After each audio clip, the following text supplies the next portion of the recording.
labing gamahanan nga Dios, nagapasalamat kami kanimo nining buntaga nga ikaw nagapanalangin karon sa tanan nga nagapaminaw ning maong programa Worship on Air dinhi sa RMN DXIC Iligan City. Ginoo, salamat sa ilang pamilya nga imo kining gi-reach out, imong gihikap ang ilang mga panginahanglan ug ikaw nagaayo sa ilang mga balatian.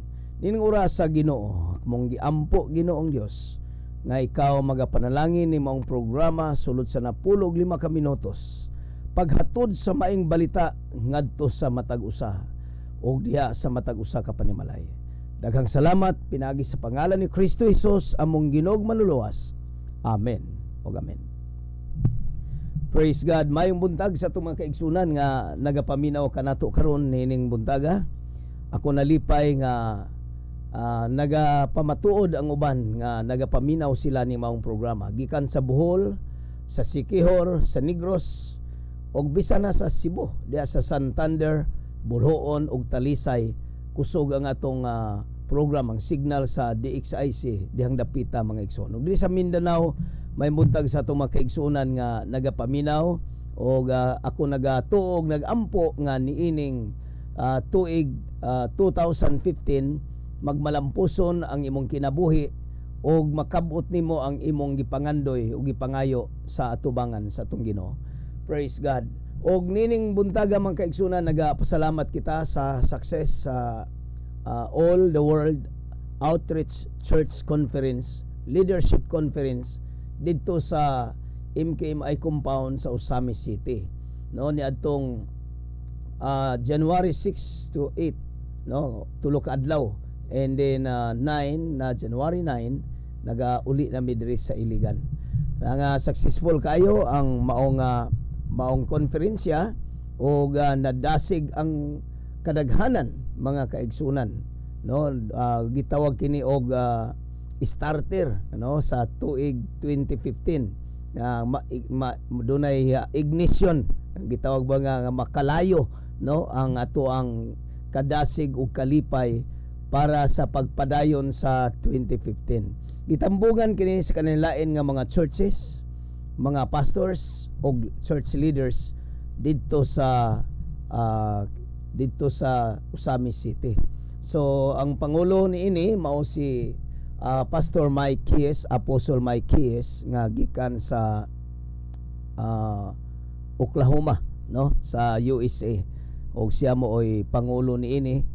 Og maayo na kayo ang accommodation, maayo kayo ang gitawag og mga pagkaon nga ilang giserve dito sa Usami City.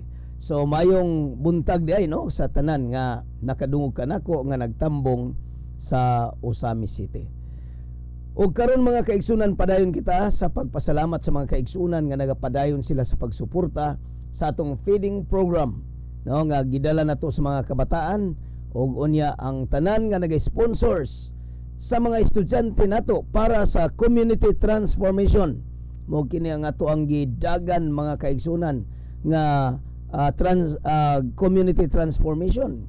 And ako mahinumdom nga dili overnight ma-transform nato ang community, ang ato ang susidad, kundili one child at a time, usa ka bata lang sa usa ka higayon nga atong tabangan. No, kung ikaw gustong mutabang mo pa-eskwela usa ka bata, hinumdumi nga the whole family mabless sila pinaagi sa imong tabang.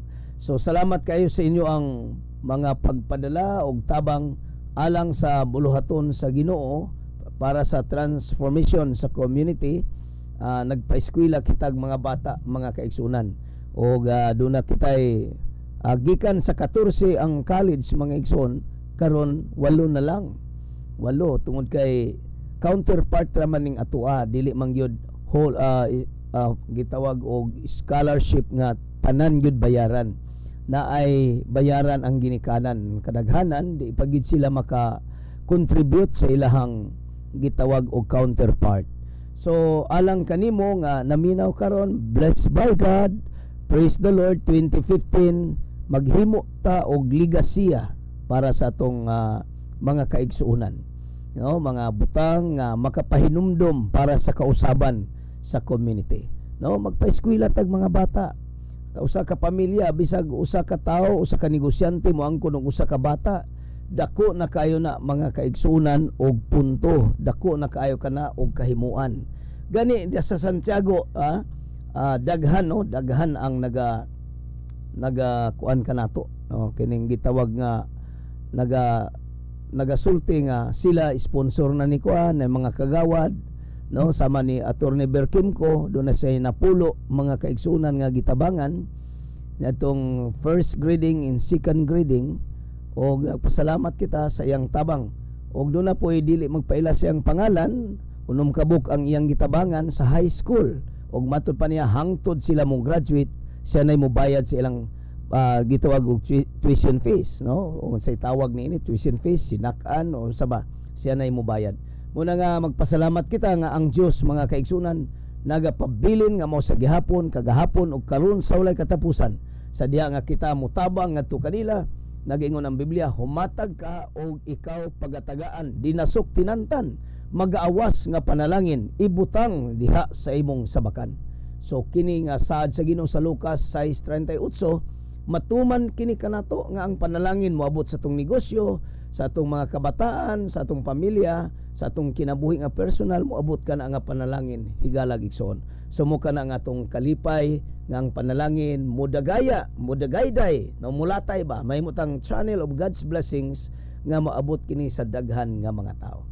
Karon mga kaigsunan mo, tuig 2015, ari kita sa Philippians Pilipos Kapitulo 3, mga igsoon, sa gisulat din ni Apostle Paul, beginning from verse 13 and 14, nag-ingon ri, brothers, I do not consider myself yet to have taken hold of it, but one thing I do, forgetting what is behind and straining toward what is ahead, I press on toward the goal to win the prize for which God has called me heavenward in Christ Jesus.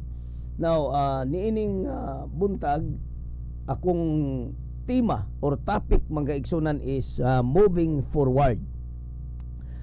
No, we will not allow ourselves to be stuck up, nga ma-stuck up kita in a rut. Kanang rut mga igsunan, RUT, feelings of unproductive or fruitless, or feelings of hard to change our situation.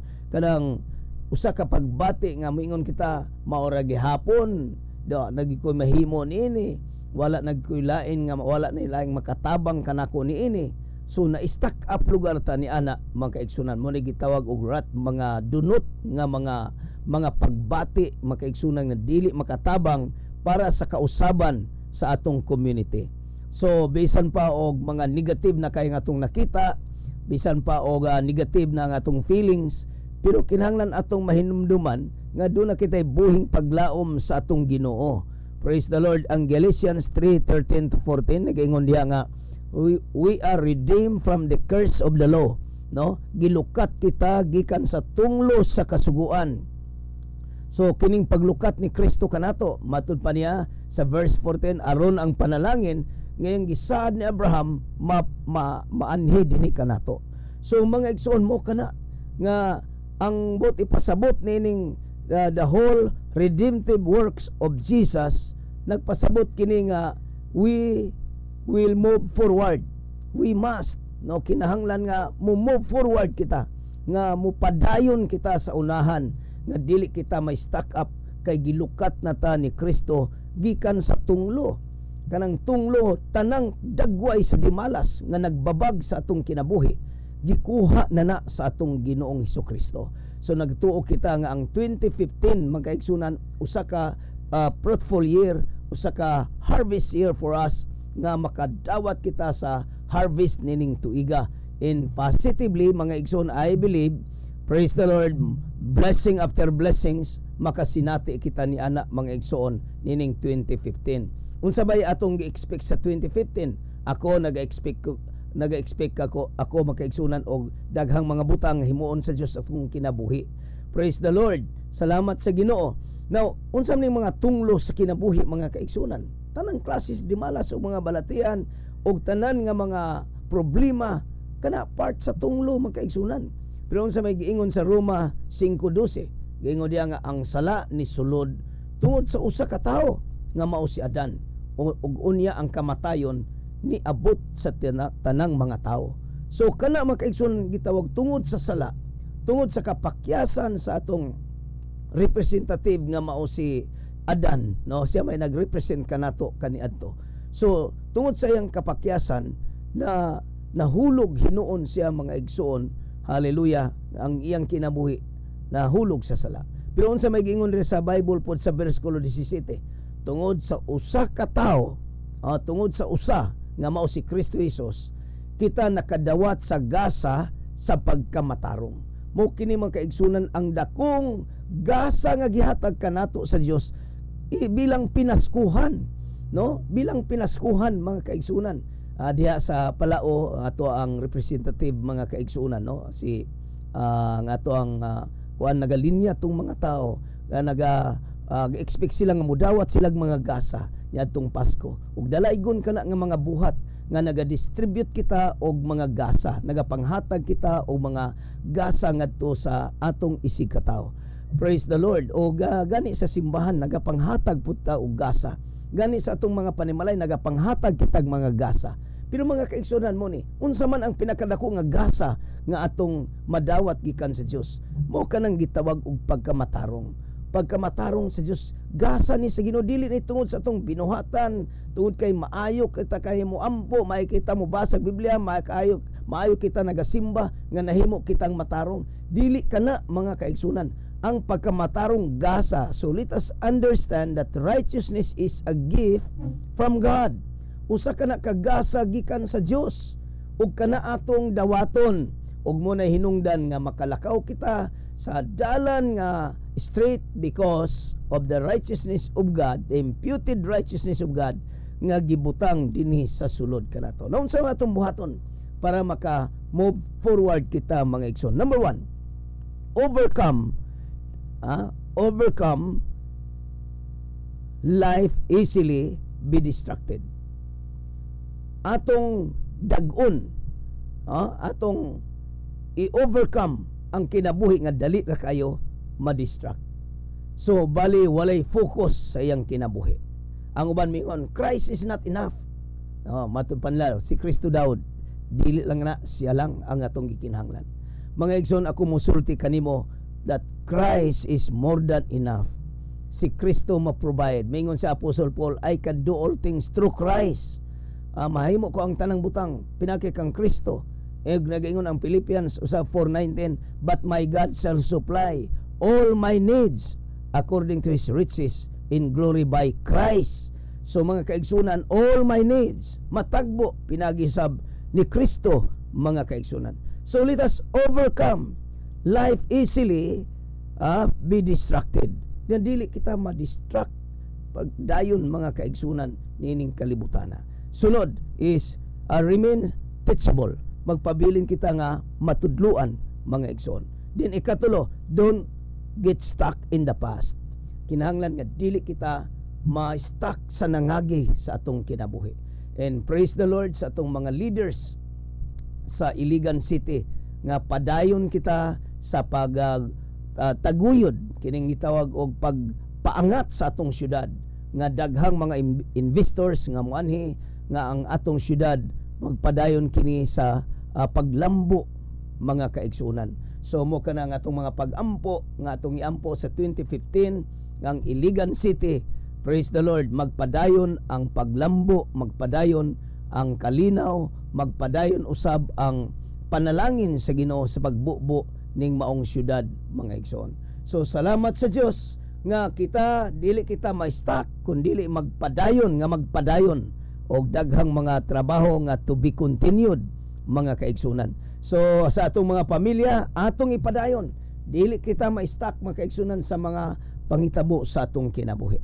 Praise the Lord. Miabot naman ang takna sa mga pagampo kung ikaw nagapaminaw karon no kay panginahanglan ang Ginoo magpanalangin ngana kanimo. Praise God. Ginoong Dios, salamat na ining buntaga nga ikaw nagapanalangin karon sa tanan nga nagapaminaw. Panalangin ni karon ang nagagunit sa radyo, nagahikap silang dughan as a point of contact. Salamat nga blessings mag-aabot kanila. Salamat nga gahom sa pagkabanhaw ni Kristo mag-aabot kanila.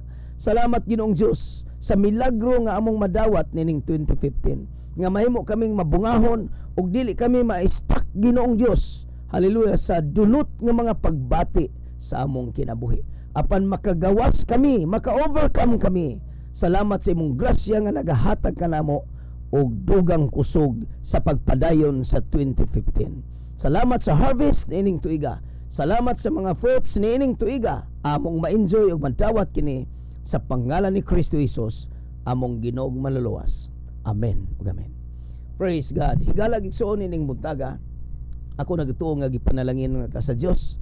Ayaw kalimot sa pagsulat kanako, pahibalo kanako. Isulat lamang, i-address lamang dinhi sa Dixaisi. Inigabot sa imong sulat, akong dawato na pasalamatan nga ang Ginoo magapanalangin kanimo. Praise God. O padala niya ako kanimo og New Testament nga Bible, no, sa katong sa Project Philip nga Bible.